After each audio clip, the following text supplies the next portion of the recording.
tinig ko'y pakikinggan, nang kabilang sa aking kawan, ako'y kanilang susundan.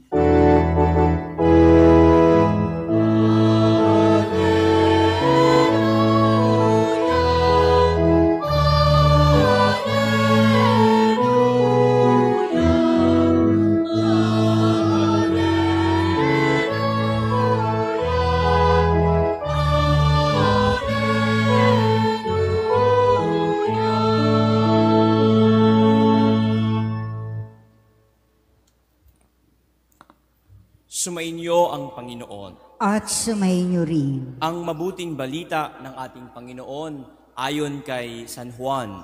Papuri sa iyo, Panginoon.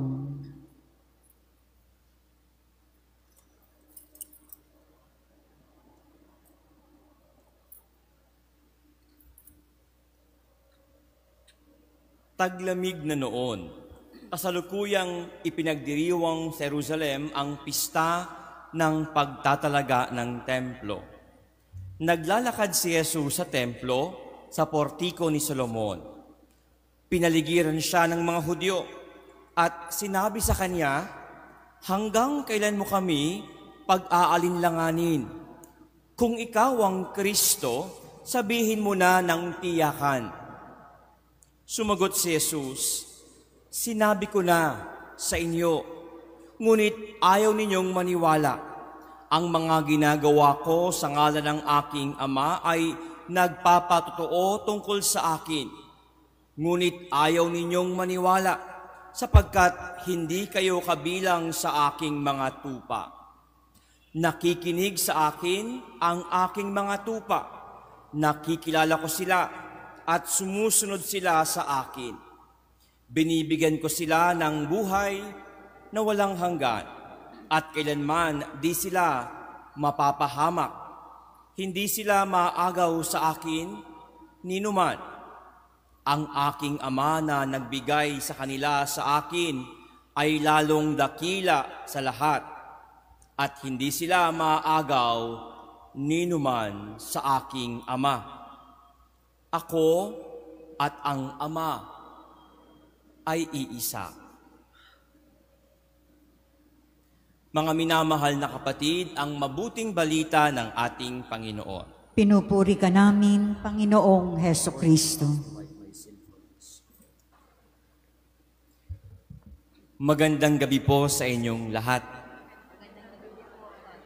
Ako po si Father Roy, nabanggit po kanina bago magsimula po yung misa. Ako po ay isa po sa mga pari po ng Archdiocese of Manila at alam niyo po, first time ako'y nakapag-misa po sa inyo dito sa magandang simbahan, dito po sa St. Joseph, sa Kagalangin. Sa wakas, ako po ay naimbitahan. Siguro may nakaisip, sige na nga, pwede na yung paring yan, pagtsagaan na natin. After napakatagal na panahon, finally, nakapag-misa rin po ako dito sa inyo pong simbahan. Muli po, sa inyong lahat, magandang gabi. Pakilingon, pakibati naman po yung katabi ninyo. Magandang gabi, brother. Magandang gabi, sister. Pakisabi po. At sa inyong katabi, no, subukan nyo po. Kasi yung magandang gabi, yan po yung Tagalog. No? Sabihin nyo sa kanyong katabi, Buonasera. Buonasera. No? Yan po yung Italian po ng magandang gabi. Buonasera. Pakisabi sa iyong katabi, Buonasera. Pag yung katabi mo ay medyo makulit, sabihin mo, "Eto sera." No? Turo mo, "Eto sera." Pero alam niyo po, nitong mga nakaraang linggo, finally nagkaroon po tayo ng Santo Papa. No? Alam niyo ba yung pangalan ng ating bagong Santo Papa? Si Papa Leon, si Pope Leo XIV. Na itong mga nakaraang linggo, habang nangyari po yung conclave sa mga sumusunod po sa atin, ako, lahat ng uri ng lingwahe ata, narinig na natin. No? Yung Latin, yun pong Italian, yung Pope, nag-i-Spanish pa, and of course, magaling mag-Ingles. No? Iba't ibang lengguwahe po nitong mga nakaraang araw. At alam niyo, sa mga tao pong hangad matuto ng ibang lengguwahe, hindi maaari pong kayo ay lamang. Hindi maaring sa YouTube, ikaw ay makinig lang, okay na yon. O kaya, mag-memorize ka ng mga bokabularyo, iba't ibang salita, matututo ka na. Hindi po. Kailangan nyo pong bumabad. Awa po ng Diyos, no? Ako po ay ilang taon na rin po, ako po ay mapalad na naipadala sa Roma para po mag-aral. At ako po ay natuto naman ng Italyan. At ako po ay nangailangan ng ilang buwan para matuto. Kailangan ko pong bumabad para yung lengguwahe po ay matutunan ko. At ako rin po, nung ako po ay lumabas ng seminaryo, nagturo po ako sa probinsya, doon po sa Bicol. May taga Bicol po ba dito? Mga taga Bicol. Ako po ay nagturo po doon. At napansin ko yung mga estudyante ko, parang ibibenta ako. Sabi ko, kailangan kong matuto ng Bicol. Awa ng Diyos naman, ako po ay natuto ng Bicol. Pero kailangan ko pong bumabad dahil hindi ka maaring matuto ng lengguwahe pag hindi ka po bumabad. At hindi lang po yan sa lengguwahe, pati po yung mga kultura. Halimbawa po, dito sa St. Joseph, may mga sarili kayong lengguwahe o expression. Kami po mga hindi taga dito, hindi na maunawaan po yung mga tingin ninyo, yung mga ngitian ninyong makabuluhan at may ibig sabihin. Pero kayo pong mga babad dito po sa inyong parokya, alam na ninyo yan, no? Tingin pa lang, alam mo na yung gustong sabihin ni sister. Ngiti pa lang, alam mo na may sinasabi si brother. Kasi nga po, yung kultura, babad na babad po kayo. Isang magandang halimbawa po nito, no? Yung kultura po ng simbahan. Itong mga nakaraang linggo, may mga nag-text sa akin at ang sabi, Father, nalungkot ako kasi hindi Pilipino yung naging Santo Papa. Siguro, ang ilan sa inyo rito, ang pangarap sana, isa sa mga Pilipinong kardinal ang maging Santo Papa. No? Pero sa kultura po ng mga Katoliko, nating mga Katoliko, pag kayo po ay bumabad, hindi po biro ang maging Santo Papa. Sa inyo pong kaalaman, alam po ba ninyo, yun pong kardinal, matapos mapili at maging isang Santo Papa, ang unang-unang lugar na pinupuntahan po niyan ay isang kwarto.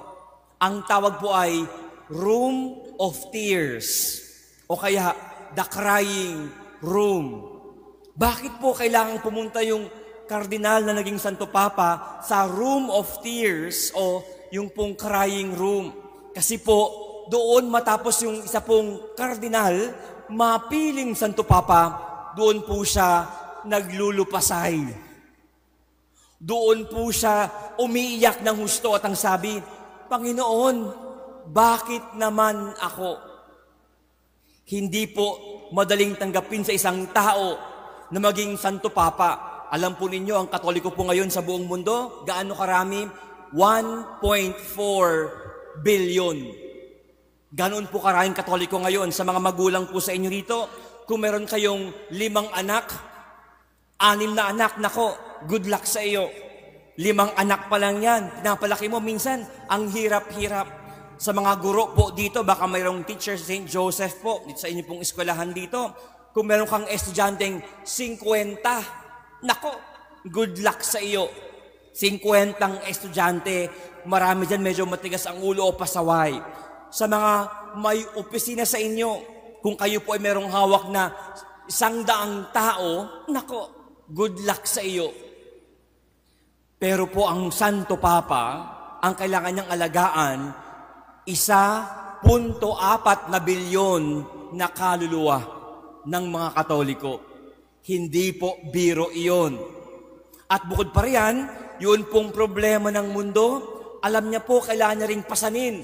Yun pong gera, yung pong away-away, yung taggutom, yung kaguluhan, yung kalikasang nasisira. Lahat po yan pinapasa ng Santo Papa.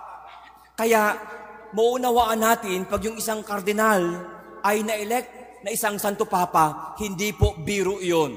Talagang maglulupasay ka at maaring magtanong ka, Lord, bakit naman ako? Pero matapos umiyak, yung Santo Papa, matapos na ma-compose na siya, lalabas siya ng Room of Tears at doon haharap sa mga kardinal at sabihin niya, pinili niyo ako Binoto niyo ako dahil sa ating panalangin. Aasahan ko, tutulungan niyo ako.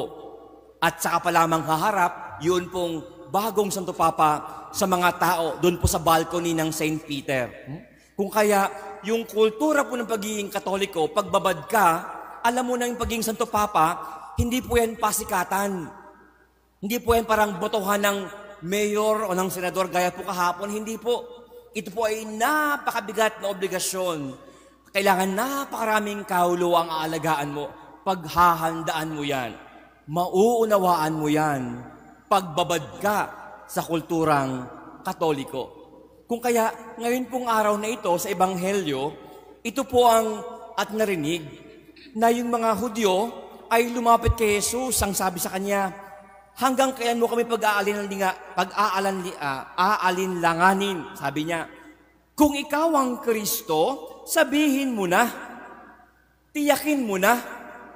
Ano po ang sabi ni Jesus? Ang sabi niya, sinabi ko na sa inyo. Matagal ko nang sinabi sa inyo, bakit hindi ninyo maunawaan? Ang sagot, ang mga taong ito ay hindi po babad sa ating Panginoon. Hindi po sila bahagi ng kawan ni Kristo. Kung kaya sila ay hindi maniwala, anuman po ang ituro, sabihin ni Jesus, hindi nila matanggap. Kasi yung kultura ni Kristo, hindi po sila babad. Kung kaya si Jesus, yung kanyang mga turo at halimbawa, yung kanyang ginagawa, hindi po nila maunawaan. Kaya po ngayon pong araw na ito, ikalimang araw po o gabi ng ating nobenaryo, ito po yung nais din sabihin sa atin. Babad ka ba sa kultura ni Jesus? Bahagi ka ba ng kanyang kawan? Dahil kung hindi, maaaring hanggang ngayon, marami ka pa rin hindi maunawaan. Siguro po, ilan sa atin minsan, hindi maiwasan po na magtanong, pag mayroong problemang mabigat, Lord, bakit ako? Nagsisimba naman ako. Nagrosaryo naman ako. Yung lahat ng pwede kong gawin para makatulong, ginagawa ko naman. Bakit ako ngayon ang nahihirapan? Bakit ako ang may sakit? Bakit ako ang nawalan ng trabaho? May mga taong mas salbahe sa akin dyan sa labas. Dapat sila na lang. Siguro po may mga pagkakataon, may ganyan tayong tanong sa Panginoon. Hindi natin maunawaan, bakit ako? Bakit kami? Bakit nangyari ito? Kung tayo po ay hindi pa bahagi ng kawan ni Kristo, may mga pagkakataong tayo rin po mag-aalinlangan, magdududa sa ating Panginoon. Kung kaya, ang panawagan sa atin, kailangan po tayong bumabad sa piling po ng ating Panginoon bilang kanyang kawan. Unang-una po, 3 uri po ng pagbabad. Unang-una, magbabad kayo sa simbahan. Father, babad na ako sa simbahan. Alam ko na yung lahat ng chismis dito. Hindi po yung ganung babad. No? Pag sinabing babad sa simbahan, yung mga panalangin, yung mga gawain, yung lahat po ng ating pong ginagawa dito, yung mabuting balita ng Diyos, ating pong pamilyar na naririnig. Alam po natin na yan po yung turo ng Panginoon. Alam po natin sabi ng Panginoon, kahit na may pinagdaraanan kayo, hindi ko kayo iiwan. I will be with you until the end of time. Ang sabi ng kanyang salita, sabi niya, anuman ang hingin mo sa akin, ibibigay ko. Pag iyong hingin sa Ama, sa aking ngalan, yung mga salitang ito, magbibigay sa iyo ng pag-asa, papanatag sa iyong loob, pagbabad ka sa simbahan at sa salita ng Diyos. Yan po yung una. I am sure, halos lahat sa inyo dito, babad sa simbahan naman. Pero yung kalawa ito, kailangan babad ka din sa mga dukha. Father, bakit kailangan magbabad sa mga dukha? Ang sabi ng Panginoon, anuman ang gawin mo sa pinakahamak mong kapwa, ginagawa mo sa akin. Pag sinasamahan mo sila, yung nakikita, ako.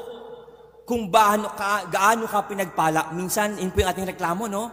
Lord, bakit mas maganda yung kanila? Mas maganda yung kanyang bahay.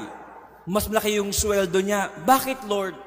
Ang dahilan po, maaring ating inihahambing ang ating sarili sa maling tao. Pag iyong makasalamuhay yung mga dukha, yung mga simpleng tao, doon mo ma-realize, pinagpala ka. Ang swerte ko pala. Imagine ninyo, may kinakain ako. May mga tao dyan, isang beses, isang araw, wala nang makain. Ang swerte ko pala na ngayong araw, may bahay akong uuwian. Yung mga dukha, kung saan lang abutan ng dilim, kahit na umuulan at basa yung sahig, doon matulog. Minsan, we realize how blessed we are. Tayo po ay pinapala ng mga dukha, pinagpala ka. At tayo po ay pinagpala upang tayo din makapagtulong, makabahagi sa ating mga kapwang nangailangan. Bumabad ka sa mga dukha at doon mo makikita, pinagpala ka. Ang swerte-swerte mo pa din. Mabait pa rin ang Diyos sa iyo. At dahil pinagpala ka, sana yung mga dukha, tutulungan mo din. Babahaginan mo din. Maging babad ka din sa mga dukha. Huwag kayong pag nakita ng dukha, ew, kadiri. Kung hindi sa mga dukha yung makita, nariyan si Jesus.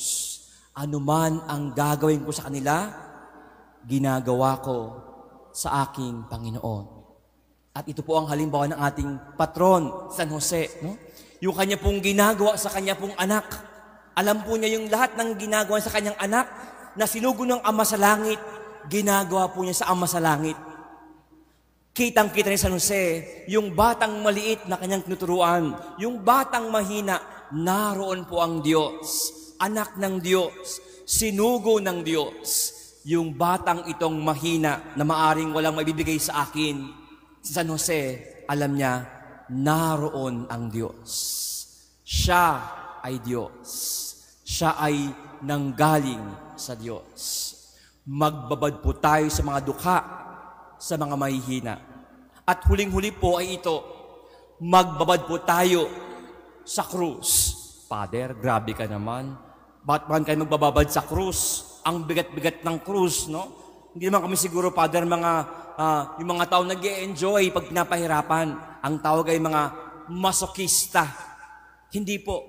Rather, when you say magbabad sa krus, ang ibig sabihin po, magbabad po tayo sa sakripisyo.